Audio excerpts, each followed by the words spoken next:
clouds have broken over Citi Field. The rain is gone. The sun is shining in more ways than one. The Mets have a win under their belts, and all is right with the world thanks to a big power source providing some thump in the middle of the lineup. At Citi Field in New York, the New York Mets play the Cincinnati Reds. And a pleasant good afternoon, everybody, and welcome to Citi Field. Gary Cohen, Ron Darling with you today as the Mets play the middle game of their series against Cincinnati. After losing their first 3 games of the season to Washington, the Mets got a win under their belts last night as they beat the Reds 4-3. And after 3 straight losses, that had to provide some relief. You know, they really needed it. They had a lot of decisions they had to make with key players going down. When you think of it, Bobby Parnell, Chris Young, they just needed some good news. And they really got some great news in last night's game. It really started with the defense. Second hitter of the game, Brandon Phillips, tried to go yard. Eric Young would have none of it. Fantastic catch. And then later in the game, Anthony Recker, who came in for a double switch, throws out Billy Hamilton, their phenom base stealer. And then Henry Mejia took over almost all night. On a rainy night, a cold night, he had all his pitches working. And then the power that the Mets have been looking for the last 4 seasons reared its head last night. Lucas Duda got the job and made the most of it. And so the Mets get a win under their belts, and now they'll try and make it 2 in a row here this afternoon against the Cincinnati Reds. New York Mets baseball on SNY is brought to you by Good Humor, the official ice cream brands of the New York Mets, by Geico, and by Toyota. See where Toyota takes you. Test drive one at your Toyota dealer. Toyota, let's go places. Jose Valverde was a big part of the Mets win last night. Every reason to celebrate after his first save in the Mets uniform. All the action coming up today on SNY.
Buy a ticket for the game and get a hot dog, french fries, and soft drinks starting at just $24 each, which equals big savings. Get to Mets.com/family packs for tickets. Driver on the Majors presented by Cadillac. Charlie Blackmon 6 for 6 with a home run. Not a bad night for the Rockies as they beat the Diamondbacks 12-2. Giancarlo Stanton hit a home run at Marlins Park that still has not come down as the Marlins wrapped the Padres 8-2. And Mike Trout hit a home run. So did Josh Hamilton. So did Cole Calhoun. And the Angels got their first win as they beat the Astros 11-1. This afternoon, second time around the rotation, Dylan G gets the start. Pitched awfully well, although his pitching line didn't really reflect it on opening day. You're right. He got a little tired there at the end in the seventh inning, went 6 2/3, ended up giving up 4 runs. Should have gave up less than that. Within that game, 15 straight hitters retired. Also pitching on opening day and pitching in hard luck for the Reds was Johnny Cueto. He lost a 1-0 game to the Cardinals. Yeah, only gave up a run in 7 innings of work against Adam Wainwright that he got the loss with. But he's a guy 2 years ago, won 19 games. He is the ace of their staff. Just hoping to stay healthy after 3 stints on the disabled list last year. It's a breezy day, but there is sun to be had. It's the Mets and the Reds. First pitch coming right up from Citi Field.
Verizon Fios. Create, share, and save every Mets moment at home with Fios Quantum. America's fastest internet. That's powerful. Well, Eric Young, moments ago, received the Lou Brock Award, emblematic of his National League Stolen Base Championship last year, presented by a pretty good base stealer in his own right, Mets first base coach Tom Goodwin. Tommy Goodwin, who had 369 steals in his career. Congratulations to you, EY. Lou Brock Award. If Lou Brock is on the award, it's a cool award. I don't care what it's for. There's the Cincinnati Reds starting lineup. Billy Hamilton was supposed to be in the lineup today, but when he was thrown out stealing last night, he jammed his left middle finger. He had to be scratched, so Roger Bernardino back in there for the second straight day. Zach Cozart, who got a rest last night, is back in at shortstop, and Tucker Barnhart makes his second career start for the Reds as Dylan G makes his second start of the year. Well, he's gone the longest of any of the starters for the Mets so far in this early campaign. Led the team in innings pitched last year, had 12 wins. We know he had a fantastic season, a fantastic spring training, and trying to build on that here. Well, you can quibble about the meaning of a quality start, but the bottom line is the Mets have gotten 6 innings plus from their starters in each of the first 4 games. So the starters have basically done their job, and last night, despite a bobble by John Lannon, the bullpen was able to contribute as well. You know, I hear a lot of people go, they have to go deeper in the game. Traditionally in April, most of the starters are only going 6 innings, maybe into the 7th anyway, because they have not been completely stretched out. The defense behind Dillon this afternoon. Eric Young, who had that fine catch, Juan Lagares, who seems to catch everything, and Curtis Granderson, great addition in right field. This is the defense you're going to see for a while. Wright, Tejada, Murphy, and Duda. Murph had some trouble so far coming back defensively, and Dylan Jean and Anthony Recker gets the start behind the plate. First start of the year for Recker, who came off the bench last night to gun down Hamilton to help the Mets protect a 1-run lead. Well, Duda was the story last night, named as the starter at least for the moment.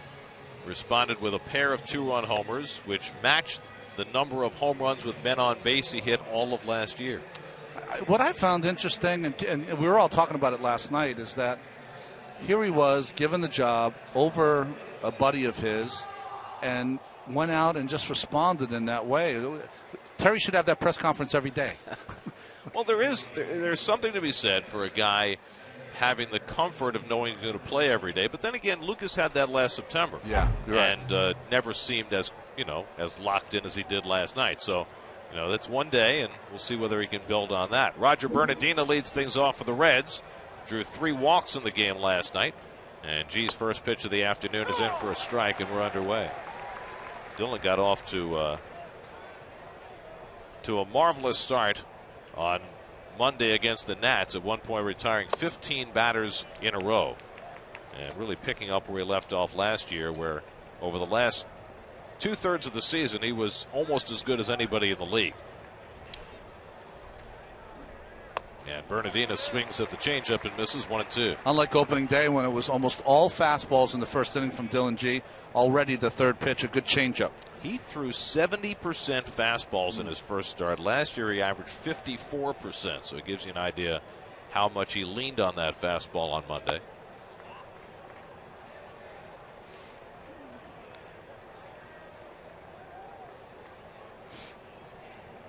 Two and two to Bernardino, the former Washington National, who's 4 for 15 with a home run against G. And he lifts this one to center field. Back a few strides, Lagares shading his eyes and somehow making the catch. It is not a fully bright sunny day. It's partly cloudy right now, and the sun came out right before first pitch, and Lagares really had to battle this. Again, 2 things here. One, the great battle and getting turned sideways to make that catch, and the kind of teammate that Curtis Granderson is, as you see him kind of run into the picture at the last minute, trying to be there in case he lost it in the sun. This is one of those really tough days for a fielder, because you not only have that sun darting in and out, you have a stiff breeze about 25 miles an hour out of the northwest. Here's Brandon Phillips, 2 for 5 last night, and he takes a strike. You were talking about Dylan G throwing 70% fastballs his last start. If there ever is a jump in something that significant, the other team will be told, hey, he's throwing a lot more fastballs, or he did in his first start, especially early in the game, so look for it. Off the fists, Murphy behind second base, and that's the second out. Well, let me ask you this, as a pitcher, as we look at the umpiring crew for this afternoon's game, with John Hirschbeck, the crew chief, handling the plate, Bob Davidson, James Hoy, and the rookie umpire, John Tumpane, who had the plate last night. As a pitcher, knowing that you went a little bit lopsided, would you purposely change the program the next start? I don't know if you purposely change it, but I think that what happened, Dylan G came out of the warming up. He liked his fastball. It felt good, and he decided to go with it, especially early. Joey Votto swinging at the first pitch. Well, that's 2 straight at bats now that Votto has swung at the first one. He flied out against Valverde in his last at bat in the 9th inning last night. That was a huge out, by the way. It's just so unusual to see Votto trying to put the ball in play early in the count. 135 walks last year. Last year swung at the first pitch less than 30% of the time. And now G ahead in the count 1-2. It's interesting, Votto so far in this series now, a game and a little bit. He seems to be almost tying himself up. He's getting those swings that he's almost jamming himself. What does that tell you as a pitcher? It tells me that he's having a little trouble handling that ball inside right now. See if Dillon comes back in. Recker sets up away. And Votto drives one to right center. Granderson back and reels it in just in front of the warning track. Ball hit hard by Votto, but a 1-2-3 inning for Dillon G. Mets come to bat against Johnny Cueto in the bottom of the first when we come back.